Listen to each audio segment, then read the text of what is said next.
Reggie here, your friendly neighborhood bodybuilder and comic book collector, and I want to welcome you to another one of my videos.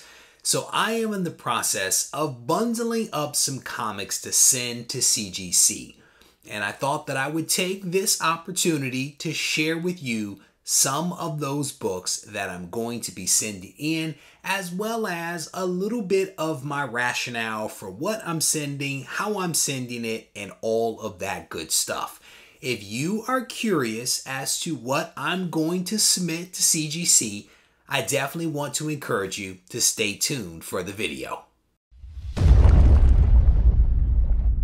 As you heard in that brief intro, I am in the process of bundling up some comics and sending them in to CGC.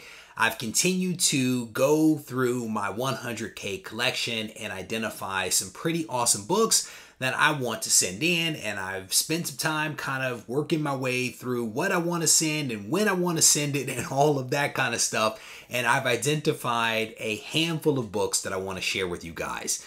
And what I'll tell you is that these books essentially fall into two categories because I think that I'm going to do two different pre-screens. I'm going to do a 9.8 and a 9.4 pre-screen. And part of my thinking is this. Some of the books that I'll be screening at a 9.8 are either really modern books or they're books that really have more value at a 9.8 versus the lesser grades. And so for me, I try to do a little bit of math to figure out, okay, if I send this book in and it comes back at a 9.6, a 9.4, a 9.2, and the cost of grading and shipping and cleaning and pressing and all of that is this, then what is the net profit? And if that math results in a relatively small number, then I don't send the book in. That might be a book that I will choose to actually sell raw or just holds for a time period in which that book may go up in value. And so I'm screening at a 9.8 because these books at a 9.8 start to have some value that actually meets my criteria. In the case of the books that I'm screening at a 9.4, my belief is that if those books come back at a 9.4, a 9.6, or a 9.8, then there's enough cushion there for it to actually make sense. So in other words, the books that I'm screening at a 9.4 have more value than those books at a 9.8, just because there's more margin, because even at a 9.4, there is profit there. So hopefully that kind of makes sense to people and explains a little bit of the rationale behind, you know, what I'm sending and why I'm doing two different pre-screens at two different grades. And if you remember from one of my recent videos, you have certain minimums that you have to meet for submitting books into CGC at a pre-screen. So that's also part of the reason why I'm separating it out into two separate pre-screens just versus just doing it at one. So hopefully that helps explain the rationale. So I first want to show you guys some of the books that I'm screening at a 9.4. And we are actually going to start off with a cool Batman book. Actually, I have a sticker on the front of this one to remind myself to screen it at a 9.4. But this is Batman 366. And this is essentially where Jason Todd first dons the Robin costume. And I believe he did so without the permission of Batman. I think he found the costume in Robin's room, put it on, and then hit the mean streets of Gotham. So this is a book that I think is a really cool book. And again, at a 9.4, 9.6, 9.8, the math actually makes sense for me. So I actually have, how many copies of that? There are several copies. I will tell you that this is one of the books in the 100K collection that I have a lot of copies of. And so I'm trying to, 3, 4, 5, 6, 7, 8. I have 8 copies of this plus one newsstand. So a lot of shots on goal that I'll be taking with this book. And again, if I get all or most of these back at a 9.4 or greater, I'm actually going to be in a really nice spot. So we'll set those off to the side. The next book that I'll show you really needs no introduction. This franchise and the books associated with this franchise are incredibly hot right now. This is Star Wars issue number 2. And right now at a 9.8, this book has an FMV of around $600 if memory serves. And so again, if it comes back 9.4 or greater, I'm actually in a pretty nice spot. And what I'll tell you, I forgot to mention this one, on the Batman 366, at a 9.8, this book actually has a fair market value of $230. So again, if it comes in 9.4 or greater, there is some math there that actually makes sense. So with the Star Wars, I actually have 3 copies of that book. And all 3 are newsstand copies. So fingers crossed that we get a favorable bounce with those. And then next up is a really awesome book. I had several copies of this book in the collection already, and then I found a solid stack of them in the 100K collection. I went through them and kind of separated out those that I did not think would meet the 9.4 or greater.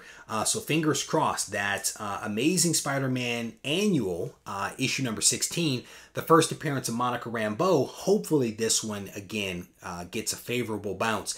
And at a 9.8, this book has a value of $375. And so in the case of Miss Rambeau, I actually have several copies, as I mentioned, of that. 1, 2, 3, 4, 5. I have 5 copies of that, with 2 of them being newsstand copies. So again, fingers crossed. I don't think that there's any value difference between the newsstands and the directs in the cases of the books that I've shown thus far. But I do like to point out when something is a newsstand, just because, again, if I'm able to get a newsstand book which has the possibility of having more damage to it, right, because it was out in the wild and not in a specialty comic shop, if I can get a really nice grade on that, that's just a cool thing. And that's why I'm kind of making mention of it in the video here. So next up, I have a couple of different copies of essentially the same book to some degree. You guys have probably seen my videos, I think, that I've done on some long lost publishers. And a while ago, I did one on Milestone Comics. And so right here, we have Static, issue number 1. I went back and read this several months ago. I honestly enjoyed it. And so we're going to send these in and hope that we can get these back at a high grade. At a 9.8, this book has a value, a fair market value of $375. So we will see what happens with that. I also realized I gave you the wrong number. It is actually $300, I believe, for this at a 9.8 fair market value. And when you look at the supposed newsstand version of that book, because that was the collector's edition, I think this is the newsstand edition, I do believe. This one actually at a 9.8 has a fair market value of $350. So we'll see what happens. And then the very last Static book that I'm going to be sending in, and also the very last book in the 9.4 or higher pre-screen, is Static issue number 45. And I believe that this is the last in the run for Static. It was actually done by Mobius. He actually did this cover. He did one for Static, and I think he did one for Hardware. I have both copies of those, but I'm actually going to send in the Static and in this shipment. So go ahead and set these books back in the bin. And I will actually share with you next those books that I'm actually going to be sending in, again, at the 9.8 pre-screen. And the first book that we're going to send in, we will see what happens with this book. This one, honestly, is a little bit of a long shot. And possibly by the time you see this video, you would have seen one of my Blue Ocean spec videos on this book and the next book that I'll show you. This one is Ghost Rider issue number 31, and this is actually the first team appearance of the Midnight Suns. And I'm not going to go into detail why I'm sending this book in. You'll have to make sure you check out that other video, which I believe will be out by the time you see this. So I actually have 2 copies of Ghost Rider issue number 31. Both of these I think are in pretty solid shape, and fingers crossed will come back at a 9.8. Next up, we actually have Ghost Rider issue number 28, which is actually the cameo appearance of the Midnight Suns. And this book actually has a fair market value of $110. The last one that I showed you, the Ghost Rider 31, this fair market value on this book is kind of all over the place at a 9.8. I think I saw 2 sales in there. One of them was for $116, and then there was another for like $38. So that's part of the reason why I'm saying I'm taking a little bit of a chance, because there isn't a whole lot of sales data, at least with the issue number 31. Part of what I like to do when I send books in is I like to see some robust sales data. I like to see some volume there that gives me a little bit of comfort that the fair market value that I'm seeing is somewhat supported by some active sales. And again, one of the great things about Go Collect, for example, is that you can actually look to see how many sales there have been and where and when those sales have actually hit. So that gives you a little bit of a feel for the frequency. And as a reminder here, I have 3 copies of the cameo, again valued at $110.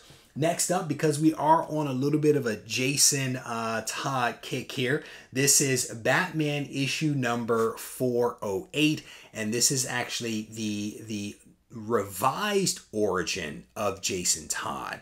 And I have a little sticker on there, so that's what you're seeing there. I only have 1 copy of this that I'm sending in. I think I only found a few copies. Oh, I lied. There's 2 copies. There's 2 copies. I think I only have a handful of copies of this overall, and those were the 2 that I felt I might be able to get a 9.8 on. So we're gonna see. I think I may need to take a look at those a little bit closer before I send them in, but I'm definitely going to do that. The next book that I want to show you is Batman 368, and this is essentially where Jason Todd officially becomes Robin. There was some back and forth with like Alfred and Batman and Jason Todd, and they kind of worked through what what Batman's issues were, and he dons the uniform in this issue. And I have a massive stack of these books. I think that this is one of those books that I have the most copies of in the collection total. So they're right in my hands here. That is 3, 4, 5, 6, 7, 8, 9, 10, 11, 12, 13, 14 copies that I'm trying to send in at a 9.8. And if memory serves, there were probably 30 or so copies in the collection overall. And this is one book that I kept finding as I worked through the collection. So again, fingers crossed that we'll be able to get some of those back at a 9.8. A couple of more books here that I'll show you. This one is a nostalgic play, to be honest with you. It is a book that has some value. The value, I think, is driven by a little bit of nostalgia on the part of people. It is also, I think, driven by the speculation that this character might appear in the MCU at some point. I honestly don't know if that is ever going to happen, which might be why we are seeing a little bit of some softening in the fair market value for this book. At one point, this book at a 9.8 had a fair market value of $300. It is slipped down to about $260, but I'm still going to take shot on goal with Darkhawk. And this is Darkhawk issue number 1. This is a book that I remembered fondly from my childhood. I went back and read it recently, and it is not good. It is not good at all. But we are still going to take shot on goal.